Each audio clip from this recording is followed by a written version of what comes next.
कैसे हैं आप लोग। आज हम पढ़ेंगे पाठ 4, मेरे चंपे की एक डाली। ये एक कविता है बच्चों, और इस कविता में जो है हमें कवि भवानी प्रसाद मिश्र ने एक चंपे की जो पौधा है उसकी डाली के माध्यम से वृद्धावस्था के बारे में बताया, मतलब कि बुढ़ापे के बारे में, कि बुढ़ापे में किस तरह से व्यक्ति हो जाता है और उसका कोई महत्व नहीं रहता है ना। प्रस्तावना। कवि भवानी प्रसाद मिश्र चंपे की सूखी डाली के माध्यम से जीवन की वृद्धावस्था का बड़ा ही सजीव चित्रण करते हैं।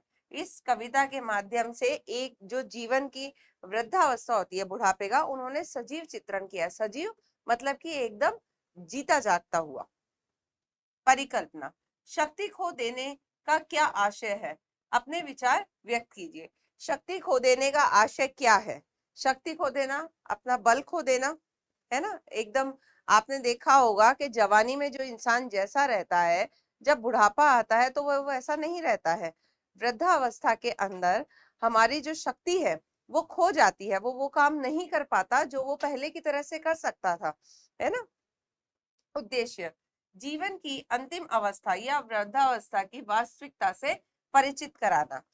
कवि ने जो है इस कविता में जीवन के जो वृद्धावस्था होती है ना, जो बुढ़ापा है ना, उसकी वास्तविकता के बारे में हमें बताया है। क्योंकि ये कभी नहीं होता कि जो इंसान जवान है वो हमेशा ही जवान रहेगा, बुढ़ापा जरूर आएगा। बुढ़ापे में क्या होता है कि ताकत कम होने लगती है, एकदम दुबला पतला हो जाता है, दिखाई देना कम हो जाता है। कई ऐसी चीजें होती है जो कि जवानी की तरह से नहीं रहती है ना। फिर लोगों को वो लगने लगता है कि अब इस व्यक्ति का, या अगर पेड़ पौधे भी मुरझा जाते हैं, आपने देखा होगा, तो क्या होता है, जो टहनी या फूल या पेड़ का कोई हिस्सा अगर मुरझा जाता है तो उसे वहां से काट दिया जाता है। उसी प्रकार वृद्धावस्था में क्या होता है कि व्यक्ति का महत्व कम हो जाता है ना। वो केवल घर में रहता है और एक उम्र आते आते वो अपने आप, क्योंकि पेड़ की या टहनी, है ना, किसी पौधे की टहनी जब सूख जाती है तो हम उसे, या माली जो है, उसे काटते हैं। अगर कोई वृद्ध व्यक्ति बहुत ज्यादा वृद्ध होता जाता है तो वो घर में बैठा रहता है, कि है ना, उसकी सेवा वगैरह करते हैं, और वो समय, जब उसका समय आता है तब वो अपने आप मृत्यु को प्राप्त होता है। ठीक है बच्चों, तो आज की हम कविता शुरू करते हैं, मेरे चंपे की एक डाली।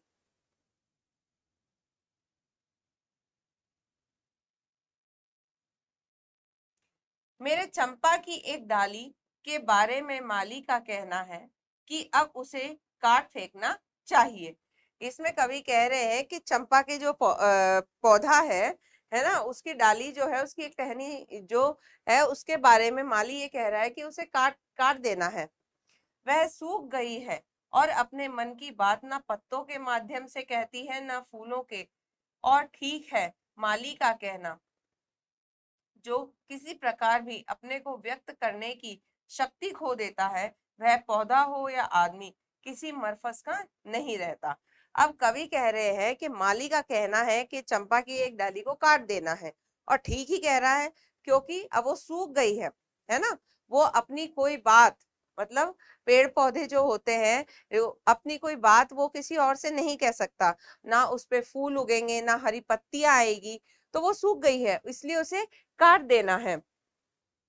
और ठीक ही तो है ना। इसमें इसने कहा है, माली जो कह रहा है वो ठीक ही है। जब वो सूख गई है तो पूरे पेड़ की एक डाली सूखी हुई लगे, वो तो अच्छा नहीं लगता ना, उसे काट देना है। अपने को व्यक्त करने की शक्ति खो देता है। जो भी व्यक्ति, है ना, अपने को, व्यक्ति हो या पौधा, अपने को व्यक्त करना है, यानी कि व्यक्त का अर्थ होता है प्रकट करना। अपने को प्रकट करने की जो शक्ति खो देता है, वह चाहे पौधा हो या आदमी, किसी मरफस का नहीं रहता। मरफस यानी कि उपयोग, ये किसी उपयोग का नहीं होता।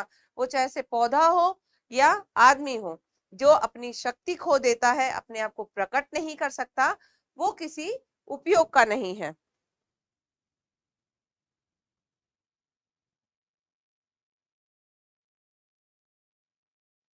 तो भी मैं अभी वर्षा के आने तक रुकना चाहता हूँ। जैसे अपने विचार से वैसे ही पौधे के लिए भी वर्षा की आज्ञा के सामने झुकना चाहता हूँ। कवि कह रहे हैं कि माली तो कह रहा है कि काट दो, लेकिन फिर भी मैं वर्षा ऋतु तक रुकना चाहता हूँ, कि इंतजार करना चाहता हूँ मैं वर्षा ऋतु का, कि क्या पता वर्षा ऋतु जब आए और इसमें बारिश का पानी पड़े तो ये वापस हरी हो जाए, है ना। इसलिए सहेज कर रखना चाहते हैं। हम लोग भी जब हमारे घर में कोई वृद्ध व्यक्ति हो जाता है तो उसे सहेज कर रखते हैं ना, कि अपने आप क्या पता ये ठीक हो जाए, अब तो सही है, ठीक है उम्र दराज है, उन्हें रखना है, सहेज कर रखना है। पौधे के लिए भी वर्षा की आज्ञा के सामने झुकना चाहता हूँ। वो पौधे के लिए जो है वर्षा, है ना, की आज्ञा, अगर वर्षा ऋतु आती है, जब वर्षा ऋतु आएगी और जब वर्षा होगी, पानी बरसेगा, तो उसमें पानी उसे मिलेगा वर्षा का। और अगर तब भी वो सूखी ही रहती है, तब जरूर कवि कहते हैं कि वो उसे काट देंगे। लेकिन अभी वर्षा ऋतु की आज्ञा, यानी जब तक वर्षा हाँ नहीं कह दे तब तक वो उसे नहीं काटेंगे। ठीक है बच्चों, यहाँ पे बिल्कुल एक तरह से कवि ने हमें बताया है कि मनुष्य भी ठीक इसी प्रकार का है ना, कि जब इंसान वृद्ध हो जाता है या फिर जो व्यक्ति अपने आप को दूसरों के सामने व्यक्त नहीं कर सकता, किसी उपयोग का नहीं होता, लेकिन फिर भी हम उसे जो है सहेज कर रखते हैं, है ना। ठीक है बच्चों, अब हम जो है इसके शब्दार्थ देखेंगे। शब्दार्थ: डाली, टहनी, मरफस, उपयोग। डाली, टहनी, मसरफ, उपयोग, व्यक्त, प्रकट, रुकना, ठहरना। ठीक है बच्चों, अब हमारे इसके हो गए हैं शब्दार्थ। अब हम जो है इसके प्रश्न उत्तर देखेंगे।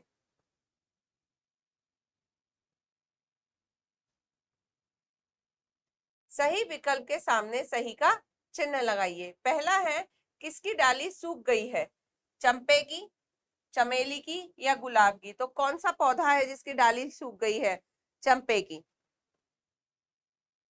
दूसरा है, चंपे की डाली को कौन काटना चाहता है? किसान, माली या व्यापारी?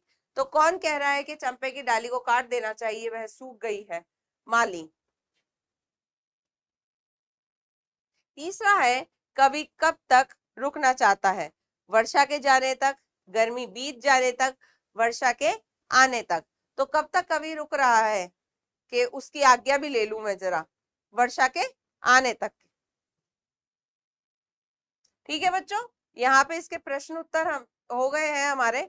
हमें ध्यान रखना है कि कवि ने जो हमें वास्तविकता बताई है कि वृद्धावस्था किस तरह की होती है ना। एकदम वृद्धावस्था कैसी होती है? सूखी, जो अपने आप को व्यक्त नहीं कर सकती, है ना।